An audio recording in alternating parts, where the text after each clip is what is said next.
Hi friends, ಅವಕೊಡ ಅಥವಾ butter fruit ಅನ್ನು ಕನ್ನಡದಲ್ಲಿ ಬೆಣ್ಣೆಹಣ್ಣು ಅಂತ ಕರೀತಾರೆ. ಇದು ಮೂಲತಃ ಮೆಕ್ಸಿಕೋ, ಮಧ್ಯ ಹಾಗೂ ದಕ್ಷಿಣ ಅಮೆರಿಕಕ್ಕೆ ಸೇರಿದ್ದು. ಇದನ್ನು ಅತಿ ಹೆಚ್ಚಾಗಿ ಇಲ್ಲಿ ಬೆಳೆಯುತ್ತಾರೆ.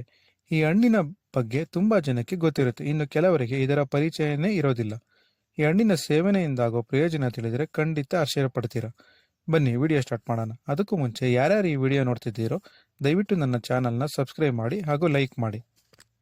ಬಟರ್ ಫ್ರೂಟ್ನಲ್ಲಿನ ಪೋಷಕಾಂಶಗಳ ಬಗ್ಗೆ ಹೇಳೋದಾದರೆ ಇದರಲ್ಲಿ ಅತಿ ಹೆಚ್ಚಾಗಿ ನಾರಿನಾಂಶ ಇದೆ. ಇದರಲ್ಲಿ ಹಲವು ಬಗೆಯ ಮಿನರಲ್ಸ್ಗಳಿವೆ. ಅವುಗಳೆಂದರೆ iron, zinc, copper, potassium, phosphorus ಮತ್ತು ಕ್ಯಾಲ್ಸಿಯಂ. ಇನ್ನು ಇದರಲ್ಲಿನ ವಿಟಮಿನ್ಸ್ಗಳ ಬಗ್ಗೆ ತಿಳಿಯೋದಾದರೆ ಇದರಲ್ಲಿ vitamin A, C, E, K, vitamin B one, B two, ಬಿ3, ಬಿ5, ಬಿ6 ಮತ್ತು ಬಿ9ಗಳಿವೆ. ಇನ್ನು ಅವಕೊಡದಿಂದ ಆಗೋ ಆರೋಗ್ಯದ ಪ್ರಯೋಜನಗಳನ್ನು ನೋಡೋದಾದರೆ ಮೊದಲನೇದಾಗಿ ಅವಕೊಡ ಹೃದಯದ ಆರೋಗ್ಯವನ್ನು ಉತ್ತಮವಾಗಿರಿಸುತ್ತದೆ.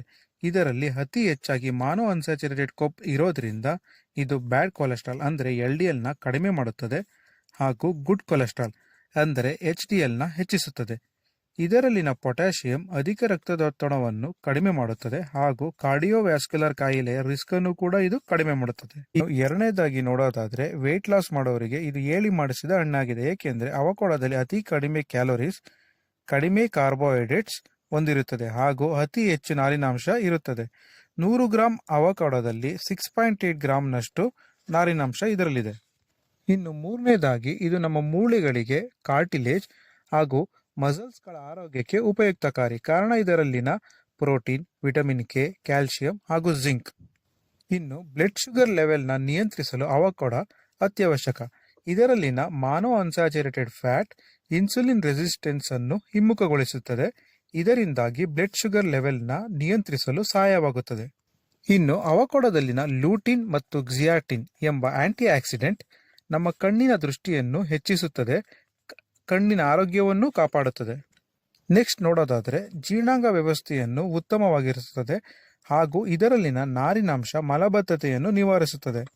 ಇನ್ನು ಅವಕೊಡದಲ್ಲಿ ಫೋಲೇಟ್ ಎಂಬ ನ್ಯೂಟ್ರಿಯೆಂಟ್ ಗರ್ಭಿಣಿ ಸ್ತ್ರೀಯರ ಹಾಗೂ ಮಗುವಿನ ಆರೋಗ್ಯ ಕಾಪಾಡಲು ಅತ್ಯಂತ ಅವಶ್ಯಕ. ಇನ್ನು ಬಹುಮುಖ್ಯವಾಗಿ ಅವಕೊಡ ಸೇವನೆಯಿಂದ ರೋಗ ನಿರೋಧಕ ಶಕ್ತಿ ಅಂದರೆ ಇಮ್ಯುನಿಟಿಯನ್ನು ಹೆಚ್ಚಿಸಿಕೊಳ್ಳಬಹುದು. ಕಾರಣ ಇದರಲ್ಲಿನ ವಿಟಮಿನ್ ಸಿ. ಅವಕೊಡ ನಮ್ಮ ದೇಹದಲ್ಲಿ ಇನ್ಫ್ಲಮೇಷನ್ ಅಥವಾ ಉರಿಯೂತವನ್ನು ಕಡಿಮೆ ಮಾಡೋದರಲ್ಲಿ ಬಹುಮುಖ್ಯ ಪಾತ್ರವನ್ನು ವಹಿಸುತ್ತದೆ. ಇನ್ನು ಅವಕೊಡದಿಂದ ಆಗುವ ಮತ್ತೊಂದು ಬಹುಮುಖ್ಯ ಪ್ರಯೋಜನವೆಂದರೆ ಇದು ಕ್ಯಾನ್ಸರ್ ಬರೋದನ್ನು ತಡೆಗಟ್ಟುತ್ತದೆ ಹಾಗೂ ಕ್ಯಾನ್ಸರ್ ಸೆಲ್ಲಿನ ಬೆಳವಣಿಗೆಯನ್ನು ಇದು ತಡೆಯುತ್ತದೆ. ಇನ್ನು ಕೊನೆಯದಾಗಿ ಹೇಳೋದಾದರೆ ಇದು ನಮ್ಮ ಚರ್ಮದ ಆರೋಗ್ಯಕ್ಕೆ ಉತ್ತಮ. ಸದಾ ಯೌವನವಾಗಿರಲು ಇದು ಉಪಯುಕ್ತಕಾರಿ, ಏಕೆಂದರೆ ಇದರಲ್ಲಿ ಆಂಟಿ ಏಜಿಂಗ್ ಪ್ರಾಪರ್ಟೀಸ್ ಗುಣಗಳಿವೆ.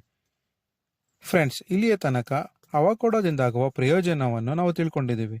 ಇನ್ನು ಈ ಹಣ್ಣನ್ನು ಯಾರ್ಯಾರು ಸೇವಿಸಬಾರದು ಅಂತ ನೋಡೋದಾದರೆ ಮೂತ್ರಪಿಂಡದ ಕಾಯಿಲೆ ಇರುವವರು, ಮೂತ್ರಪಿಂಡದಲ್ಲಿ ಕಲ್ಲು ಇರುವವರು, ಕರಳಿನ ಸಮಸ್ಯೆ ಅಥವಾ ಡೈಜೆಸ್ಟಿವ್ ಪ್ರಾಬ್ಲಮ್ ಇರುವವರು, ಓರಲ್ ಅಲರ್ಜಿ ಸಿಂಡ್ರೋಮ್ ಇರುವವರು, ಕೆಲವೊಂದು ಔಷಧಿ ತೆಗೆದುಕೊಳ್ಳುವವರು, ಉದಾಹರಣೆಗೆ ಬ್ಲಡ್ ಥಿನ್ನರ್ ತೆಗೆದುಕೊಳ್ಳುವವರು ಈ ಹಣ್ಣಿಂದ ದೂರವಿರುವುದು ಉತ್ತಮ. ಇನ್ನು ಸೇವಿಸಲೇಬೇಕೆಂದಾದರೆ ವೈದ್ಯರ ಸಲಹೆ ಪಡೆಯುವುದು ಉತ್ತಮ. ನೋಡಿದ್ರಲ್ಲ ಫ್ರೆಂಡ್ಸ್, ಅವಕೊಡದಿಂದ ಆಗುವ ಪ್ರಯೋಜನ. ಈ ವಿಡಿಯೋ ನಿಮಗೆ ಇಷ್ಟ ಆಗಿದೆ ಅಂತ ಅನ್ಕೋತೀನಿ. ಧನ್ಯವಾದ.